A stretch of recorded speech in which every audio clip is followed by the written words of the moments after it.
Hey, what's good, guys? Welcome to Creative Athlete episode 10. And this is a very special episode to me because let's say about a year ago, once I got interested into NFTs, um, this artist really stood out to me, and he goes by the name of Mike Fogg. What's good, my brother? Yes, sir. What's going on, man? Appreciate you having me on. Man, thank you for coming on, man. I know you've been super busy. Yeah, Yeah, man. Most of the artists that I've interviewed have come from the Avalanche background as far as they put most of their work on Avalanche or which is AVAX or yep. Phantom because they kind of have this mesh. Where are you putting your art under? Is it Yeah, strictly man. Ethereum? I'm mostly on Ethereum right now. That was kind of just like I was like the early Clubhouse days of last year, and Hmm. most of the people I connected with were on the Ethereum network, and I knew if I could just kind of lean in and tap into that network, hopefully I could continue to expand and keep building that assets of knowledge. So I'm all on the Ethereum right now, man. But Right, right. nothing but love for anything else, though.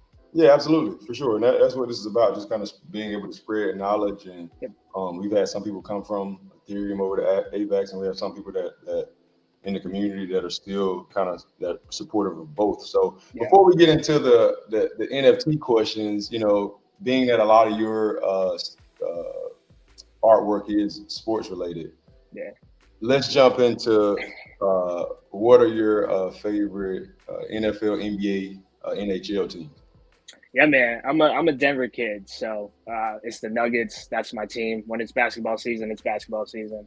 Right. Broncos fan, and then Avs dude. So it's Colorado through and through. But my dad grew up in Detroit. My mom grew up in New York. So I got love for the Pistons, the Red Wings, the Yankees. So it's kind of all over the board. And then I was in Chicago during their dynasty run for the Stanley Cup. So Right, I'm right. just I'm just a sports fan, man. Anytime it's on, I'm gonna catch it. So. Do you have But a yeah, favorite? man. You have a favorite player of all time, like in any particular sport? Dude, probably. I mean, Von Miller. That's my Right, guy. right, Yeah, right, Von right. Miller. That's my guy. But I mean, quickly behind him, Nikola Jokic is on that rise, dude. Right. Just what Yeah. he's doing here in Denver, it's pretty spectacular. Right. I don't think he gets the love he deserves, but being able to watch him live, it's incredible, man. It's Right. it's like nothing I've seen before. So. What's the energy like in Denver at a Nuggets game? Oh, it's wild, man. It's incredibly underrated. We have the altitude, so it's always going to be a good battle. It's kind of like the leveling field for everybody. But people are hyped. Broncos fans with Russell Wilson, dude. It's a Right, right. great sports town, underrated sports town. Anybody who comes out here, I try to say, get to a Nuggets game, get to a Broncos game, whatever you can do. That's the Uh, best way to experience the culture out here, man. But it's wild. It's wild. It's the best Absolutely. place. I think Denver should be pretty good this year. Obviously have leadership in Russell Yep. Wilson. I want to see what's the running back you guys have. He came from San Diego. Javante, yeah. Yeah, yeah. And Melvin No, Gordon too. so Yeah. that's a good combo. And then you got Judy that if he's Yeah. healthy, you guys should Yep. be good. So yeah, man, that's what's up. So Denver, and I like Colorado a lot. We played out there. We played Air Force when I was in Yep. college, Yep. and it was a great experience. Denver's always, and I've It had was a few some. layovers there, but yeah, I have to get come out there and tap in. Are you still in Denver Absolutely. now? Yeah, I'm still in Denver. It's a Okay. hard place to move away from, man. You're Yeah, kind of in yeah, the middle of for the sure. country, Right. 4 hours from everything, but the Hmm. weather's perfect. Right. This is my spot, man. That's what's up, man. Yeah. So tell me a little bit about your background and kind of how you got into becoming an artist. Yeah, man. So since I was a kid, I was able to travel a lot when I was a kid, and one of the places we went to was Italy. So I mean, believe it or not, I started studying like Renaissance art, seeing it in person, super early on. So when I was 9, I was just very fascinated in why they were making the things they were during that period. So I would go home and study those artists. So Michelangelo, Raphael, all these guys, just the Right. classic artists. And what Uh, they were doing was learning how to draw bodies, the human body in different figures. And right. so I didn't want to just draw like a bunch of people. So what I did growing up playing sports was I would draw athletes. Right. So I would draw, Broncos players, basketball players, Mello. I would just sit there and sketch all day as a kid. And Right. then I remember think it was like 13, I saw a Nike commercial. It was like a Leave Nothing commercial with LaDainian Tomlinson and Troy Polamalu. And I was like, look, man, I want to do that. I was like, I don't know what that means, but I want to make that commercial. So since then, I just kept diving in to this world of, digital advertising, digital marketing, art. What do I have to do? Started learning Photoshop when I was 17. And then I went to school in Chicago to go to film school. And then I took a graphic design class. And they're like, you need to do something in this. And I was like, what does that mean? So one of my teachers showed me advertising, creative advertising. So I took a path to become an art director at an advertising agency to make ads and commercials, broadcast, TV, print. And then was able to graduate from school in Chicago, move back to Denver and get a job back here in Denver working for Ford Motor Company. So I was in charge of brand campaigns across the country for Ford Motor Company when I was 21. And so I did that for 6 to 7 years. I mean, and it's awesome working for clients, that big. We had partnerships with the NFL, NBA, got to meet a lot of cool people, got to go on sets. But the one thing creatively it does to you is it kind of boxes you in. Because everything you make has to be under the Ford name, right? The Ford brand. That's the level of consistency you have to do. So in 2020, I found NFTs, and I thought, this could be a cool avenue to do something different. So I tapped back into like my early loves of science and sports and technology, stuff that I was drawing when I was like 13, 14. I was like, I kind of want to learn 3D. So I remember the first thing I made in 3D was just this astronaut throwing a moon rock like he was hooping.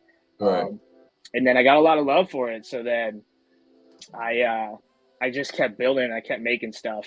And then, like I said, during that time, I was meeting a lot of people on the Ethereum network. So they were telling me like kind of how to do this, how to do that. How much should I put it up? How much should I put it up for? And then about this time last year, I started making consistent sales to the point where I was able to quit my job and go full-time artist and be able to tap into, the sports markets, professional athletes, all these content creation kind of people that I've been connecting with through this art that's just sports and tech related, man. It's been a crazy ride. It feels surreal every day, to be honest, but just super blessed to be able to have this space to just create freely. Yeah, and I think for any artist that hears that where they may be working and then doing NFTs with hopes of NFTs being their main job or Web3, let that be motivation for or not only artists, for all of us or any of us that's doing projects, man. So that's really great to hear that you were able to have this vision, conquer the vision, but then you saw a bigger vision of you being able to, kind of do some things on your own with your talent, and it's doors are open. So that's really cool. What would you say from creating from creating advertising for these different companies? Which one would you say it was your favorite advertisement to create?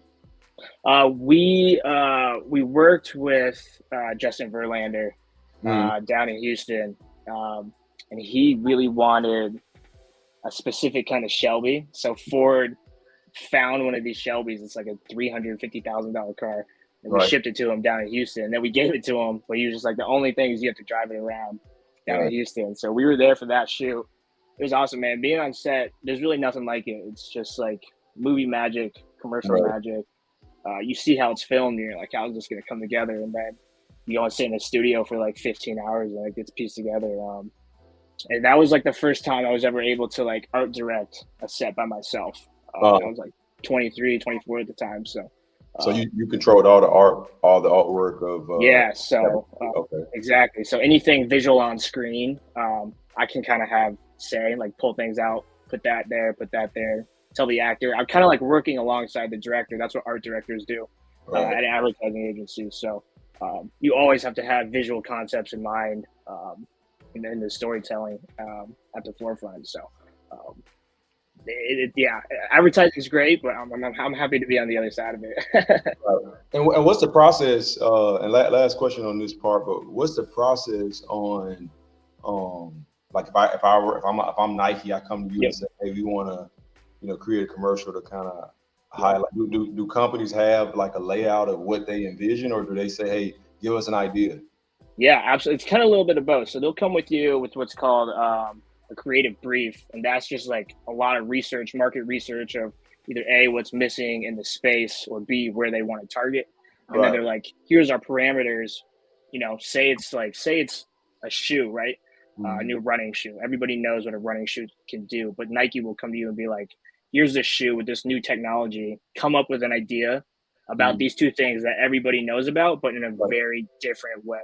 So then you have like 3 weeks to come up with like 15 ideas. Then you take it to a Nike and they're like, we hate 8 of these, 3 of these are okay, and 1 of these is good. Then you go back, refine it all again, and then once a campaign is selected, then you go into production, and it's like a Super Bowl commercial will probably take anywhere between like 8 months to like a year sometimes to develop. So. Wow. Yeah. So they're already working on the new Super Bowl now. Yeah, like fall, summertime is when you usually have to start shooting it and then wrapping it by November. But the process probably started in like April or May. So it's a lot of work. It's a lot of moving pieces, but it's awesome, man. Once you see your work on TV, it's like it's nothing I'll ever forget. To be honest, it's crazy. It's crazy. I know that's life changing for sure. Yeah. Tell us about Spacehoops. So I'm on. You're on Astro League. AstroDomes. We'll come back to this one. So you got keep in mind, if you're familiar. Keep in mind, we'll definitely hit that. Let me share the screen on AstroHoops. Spacehoops. What inspired the name? Is it just your love for the game, or? So I'm.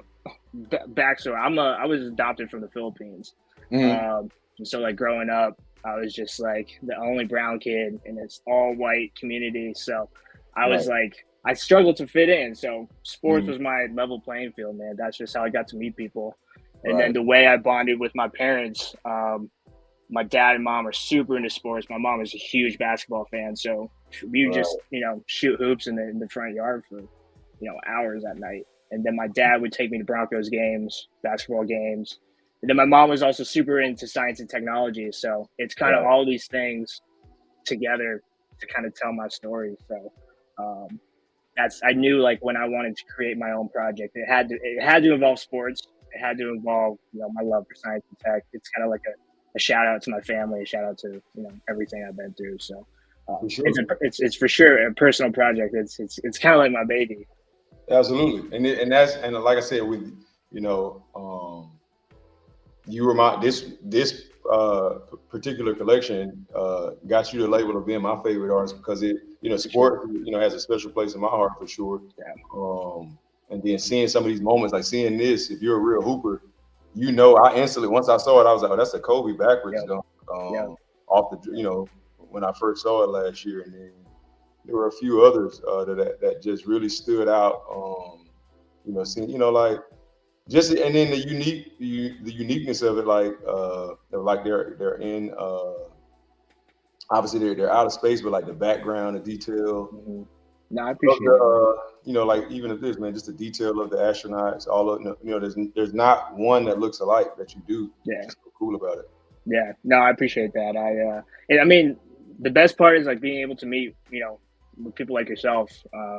It's been cool to like talk to people and interact with people who are collecting my art.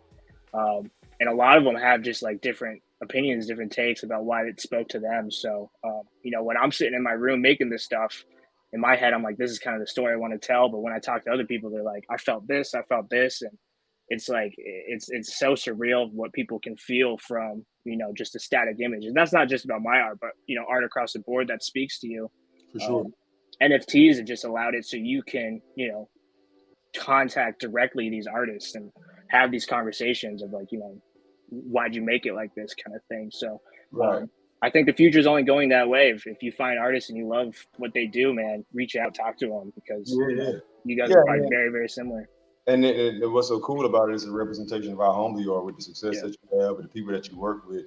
You know, we went back and forth between your schedule, and you know, you honored that you would come on, man, and I greatly appreciate it for sure. Yeah, no, likewise. Let's talk about now from Space Hoops.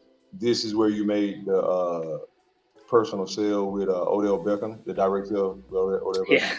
Yeah. So I was doing basketball for a while, and then it was like October or November of last year. I was just like, I got to do something with football. So I just like made that OBJ one just as like something to post, and then it blew up on Twitter. He retweeted it.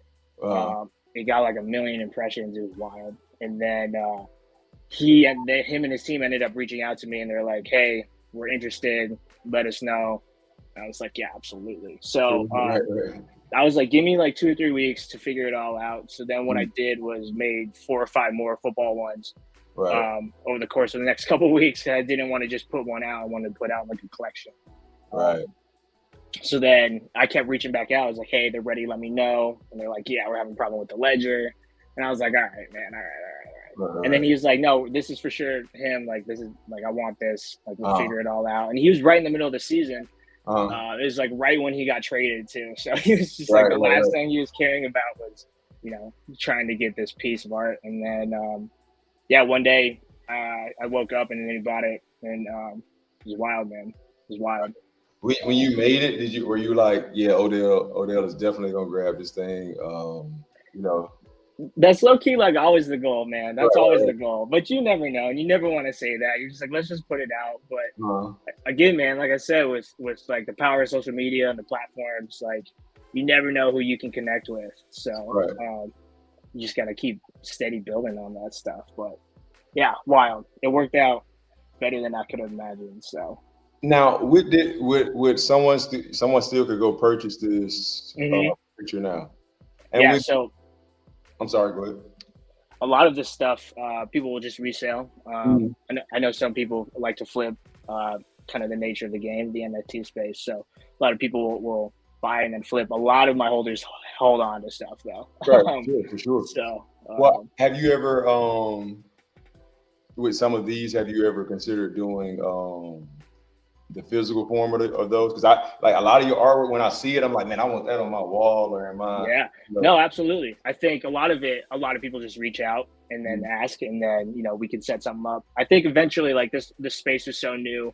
I think when more technology starts to pop up, I know some people are building stuff for artists specifically that you could sell something and then immediately on purchase, you're already automatically qualified to go claim the physical piece. So. It's just it's a slow grind for me, but eventually I want my art in people's houses, to be able to flex things in your house and then to be able to flex it on a digital space in front of millions of people. I think there's just a lot of power to both of those right now. So for sure. But yeah, man, soon. Okay, well, let's talk about Astro Kings. You are the if I'm not mistaken, the creative director behind Astro Kings. Yep. So AstroDomes, man. It's think of it. Yeah, no, you're all good. Think of it as like a esports franchise at the ground level. And AstroDomes specifically is part of the RumbleCon League, which is a play to earn basketball 3v3 basketball project on the Ethereum network. It minted last year, actually. Today's the 1 year anniversary. So yeah, I saw that. Yeah, shout out to Astro. So yep. So so a bunch of Kongs found me. That's what we call each other, Kong, in this space. And then they announced RKL, RumbleCon League, announced that they're going to do clubs. So what you could do in the clubs is take 30 Kongs, and then from there you can fill out a team. And then this game will hopefully be available sometime early next year. So I kind of knew that I wanted to build out a brand. I knew I wanted to build out a fashion brand. So what I really started to do was like look at brands across the world, sports brands, and like a lot of people just love repping the gear, repping the logo. Right. So I spent a lot of time on this logo. It's just like what is something people would want to rep. So I made this logo, and then a couple of people reached out and they were like, "Hey, we'd love to be part of this team, whatever it looks like."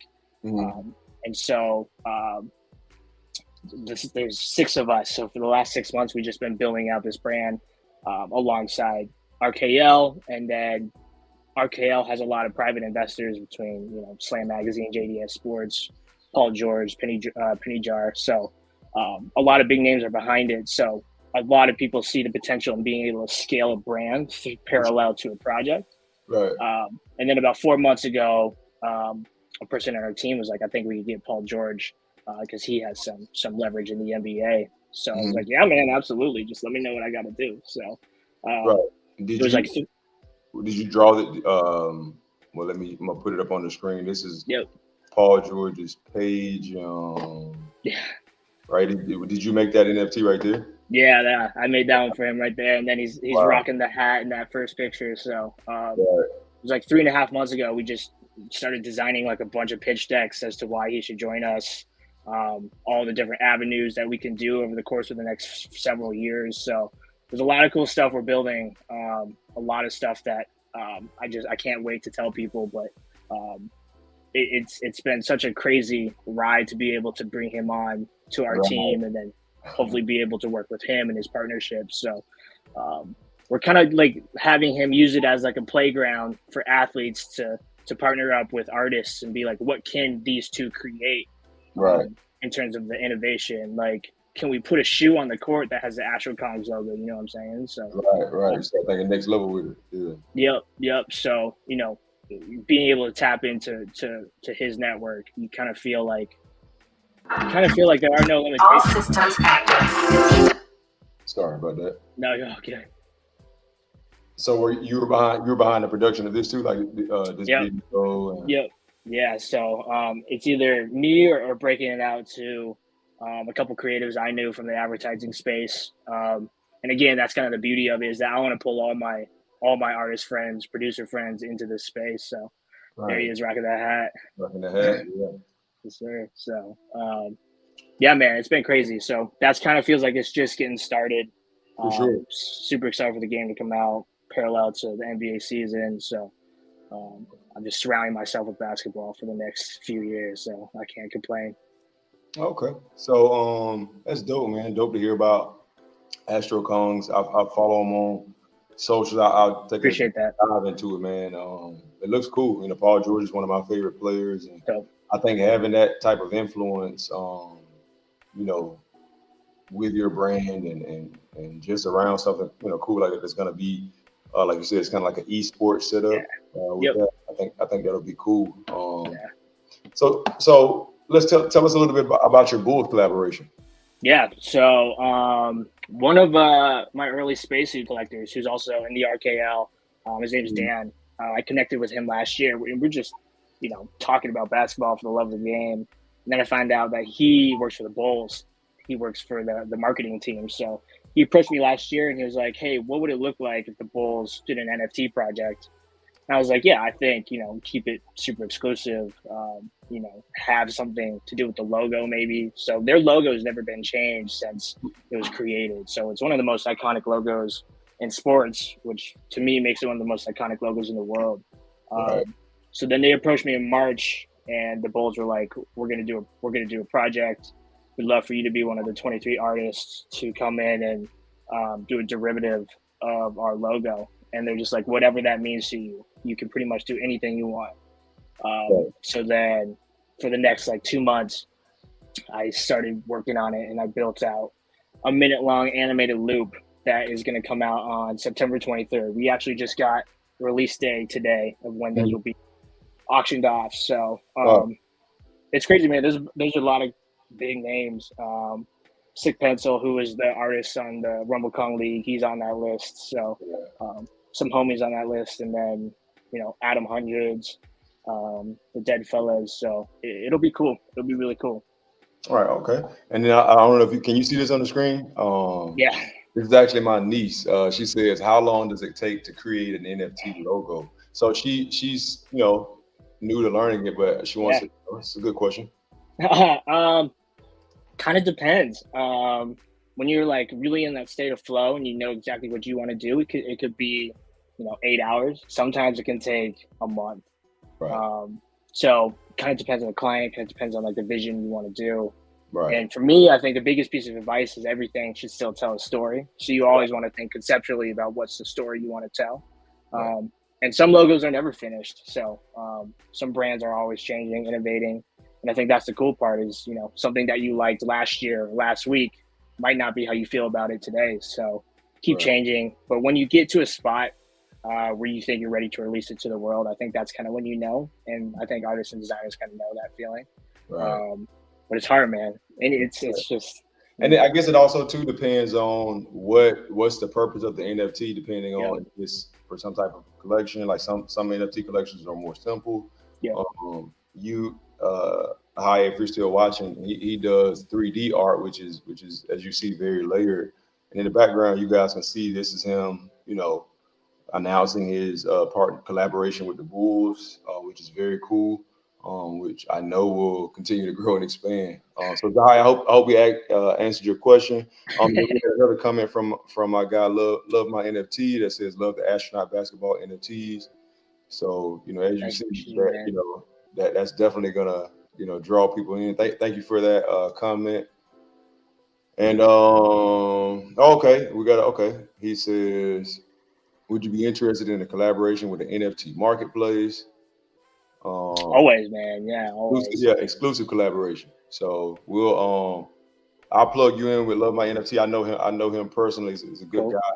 And we'll talk a little bit about off the air just to get you guys connected. But okay, so yeah, within this Bulls collaboration, do you see the chance to collaborate with players from that? I think so. We'll see. Working with the NBA, just like licensing can be crazy sometimes, as you know. Right. Every player kind of has their own deals with their sponsorships. But I think the thing about the NFT space is that it's allowing players and artists to lose that third party and be able to work directly with an artist and then sell their work, whatever that might mean. So I just got done working with a New York Yankee. His name was Nestor Cortez. He pitched at the All-Star game. His thing was kind of similar. So he has his own photographer, so his photographer would take pictures of him during the game. So we're getting more into the players owning all of their IP and being able to distribute, their creative vision themselves. Because I think a lot of athletes are incredibly creative. They have all the connections. It's just more about where do you start to launch a brand without having a team behind you. Right. I think we're going to start seeing more players connect with artists to be like, this is what I want to do. Right. Can you help me do this? So I think we're just chipping away. There's a lot of space going on with like the NIL stuff and how college athletes can start to get their money their way. So all you really need is a dev and an artist and somebody who understands branding, and that's kind of it. And then you can get going. So absolutely, and that's why I tell I do player development. I train youth to NBA players. And I always tell young athletes to it may sound crazy, but you look at your social media as a marketplace, as somewhere for you to build your brand, because some of these kids go to college with 150,000 followers, and you do have name, image, and likeness that you can represent. Or these kids can partner with Nike, or they can partner with a shoe out of China or they can partner with AstroDomes. And you know what I mean? Like you guys are making your own shoe. You guys are able to have a certain amount of capital that you can put behind them, or that's a great concept. And me and one of my business partners were talking about something similar with I think in general with athletes now, they're becoming more independent on brand identity. Like if you look at Draymond Green saying, we lost by a lot of points, but I'm still gonna do my podcast. It's his game plan, win, lose, or draw. I'm gonna do the podcast. I honestly feel like if they would have lost in the finals, he would have got on there that night and still did a show. Oh, 100%, man. 100%. I think that's the biggest thing too, is maintaining the brand too. Right. And there's a fine line. I mean, it's like, really on Instagram, on Twitter, everything you post now could be something that somebody could buy. But, do you want to shove that down people's throats, or do you want to be organic about it? So the coolest thing is that, like I said, in this space, you get to know people. That like they're trying to build something, but they're trying to do it genuinely. So I think once anybody, any creator, athlete, artist can learn how to do that, podcaster can learn how to do that. Right. That's just the beginning to tapping into so many different global networks. So again, man, maintaining a brand is hard. Consistency can be tough, but Right. When you think long term about who you want to be in this space, I think that's the most important part. So For sure. a lot of potential. What are your so where do we get the AstroKong's merch? How will we? Yeah, it's coming soon. We're still building out the right stuff, getting final approvals, and then hopefully by the time like the NBA season kicks off, RKO will kind of be parallel in excitement to that stuff. I think as soon as basketball's in the air, you can kind of feel it. So that's when I start to get motivated to really ramp it up. So hopefully in the next 2 or 3 weeks, we should have some merch live, and I'm excited. It'll be on astrocomics.com. So, but I'll tweet about it. Make sure to hit your line, man. Yes, sure. We'll definitely and I think you pretty much covered it. But I was just gonna ask you, are there what's next for you and any new projects? And I know you mentioned that working with the guy from the Yankees, but anything else within AstroKong's or any of your current projects that you've been working with? Yeah, man. So keep building AstroKongs. A lot of that is just building decks for sponsorships, and then again, kind of like what we were talking to earlier. Once we get those clients on board, then like the real production starts, and then that can be so time consuming. Can be months worth of production. So part of the reason I was able to quit my job was for the NFT flexibility. So you never really know what's going to come up. I'm building out my own portfolio, and then I have a few projects being released in the next couple months that I'm pretty excited about. So more to come on that stuff. So yeah, man, just steady grinding. It's just having a good time. That's what's up, man. And then I like to ask artists and project managers this: outside of yourself, are there any other NFT projects or just NFTs that you've seen that have been very cool to you? Yeah, man. I think there's going to be a shift of like this dynamic NFTs. I have a couple projects that involve dynamic NFTs. I'm really excited to see a couple projects be able to evolve some static NFTs. A lot of metaverse plays in that. Right. And then pretty much anything kind of the RumbleCon League. That's kind of where I put all my chips in terms of last year. So for me, it's about finding the community that I want to fit in with. From that community, I've broken out into other ones, but anything with sports and technology, that's probably what I'm going to follow. A lot of gaming stuff. So I try not to get too caught up in the different avenues, but kind of stay in the gaming and sports sector. So we'll see, man. NPL seems like an interesting project taking off too. So a lot of play to earn stuff. It's going to be fascinating to watch over the course of the next 3-4 years. Okay, so you think play to earn is the future of gaming? We'll see, man. I'm a gamer. I grew up gaming, so I mean, what do you play? I play 2K. Played 2K since like 2K8. Pretty much everything, man. I love Madden.